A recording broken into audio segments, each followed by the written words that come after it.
اللہ کا خوف نہ ہونے کے نقصانات بھی ہیں، اور اس میں کیا ہے؟ دل کا بگاڑ، گناہوں پر جرأت ہونا، اللہ کے عذاب کو دعوت دینا، بڑی بڑی باتیں کرنا، نصیحت قبول نہ کرنا، دین کھیل تماشا بن جانا، اور دنیا میں انتہائی منہمک ہونا۔ اللہ کا خوف کیسے پیدا کیا جائے؟ سب سے پہلی چیز ہے اللہ کی معرفت، اللہ کی پہچان۔ نبی صلی اللہ علیہ وسلم نے فرمایا، بس اللہ کی قسم میں اللہ کو ان سب سے زیادہ جانتا ہوں اور ان سب سے زیادہ اللہ سے ڈرنے والا ہوں۔ احمد بن عاصم انطاکی کہتے ہیں، جو اللہ کے بارے میں جتنی معرفت زیادہ رکھتا ہے وہ اللہ سے اتنا زیادہ ڈرتا ہے۔ جو اللہ کو جتنا زیادہ پہچانتا ہے اتنا اس کے اندر ڈر زیادہ ہوتا ہے۔ پھر اللہ کی ذات اور اس کی قدرت اور عظمت پہ غور کرنا، اپنے اندر یقین پیدا کرنا، یعنی یقین کا تھوڑا سا حصہ بھی دل میں داخل ہو جائے تو دل کو نور سے بھر دیتا ہے اور شک دور کر دیتا ہے، اور انسان کا دل شکر سے بھر جاتا ہے اور اللہ کے خوف سے بھی بھر جاتا ہے۔ اللہ کے بارے میں جاننے والے کا ہنسنا کم ہو جاتا ہے، اس سے اللہ کی قدرت کا علم ہو جاتا ہے۔ اس پر یقین رکھنا کہ اللہ چھپا کھلا سب جانتا ہے۔ اللہ کی حکمتیں اس بندے کو سمجھ آنے لگتی ہیں۔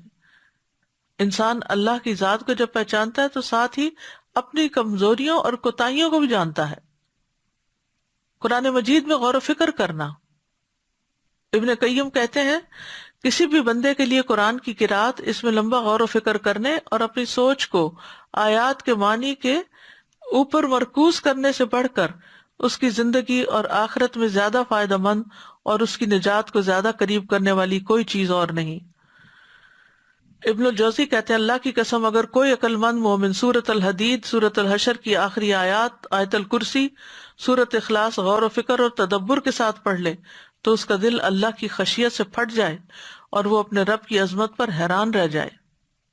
قرآن مجید سے رقت طاری ہو جانا، انبیاء اور نیک لوگوں کی سیرت کو جاننا۔ امام غزالی کہتے ہیں، انبیاء اور صحابہ کی سیرتوں کو جاننا، اس میں خوف بھی دلایا جاتا ہے، یعنی سیرتوں کے اندر، اور ڈرایا بھی جاتا ہے۔ یہ معرفت اللہ کے خوف کو ابھارنے کا سبب ہے۔ اگر وہ فوری طور پر اپنا اثر نہ ڈالے تو بالآخر انجام کار میں وہ ضرور ڈالے گا۔ برے انجام میں غور و فکر کرنے سے اللہ کا خوف پیدا ہوتا ہے۔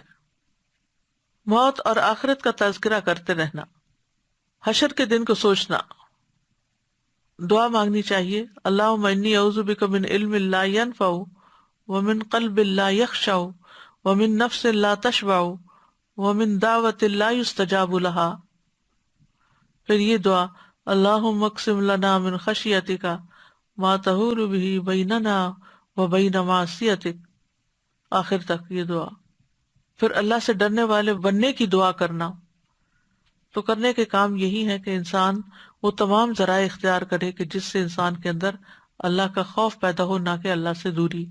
وآخر دعوانا ان الحمد للہ رب العالمین، سبحانک اللہم وبحمدک، اشہد ان لا الہ الا انت، استغفرک واتوب الیک۔ السلام علیکم ورحمۃ اللہ وبرکاتہ۔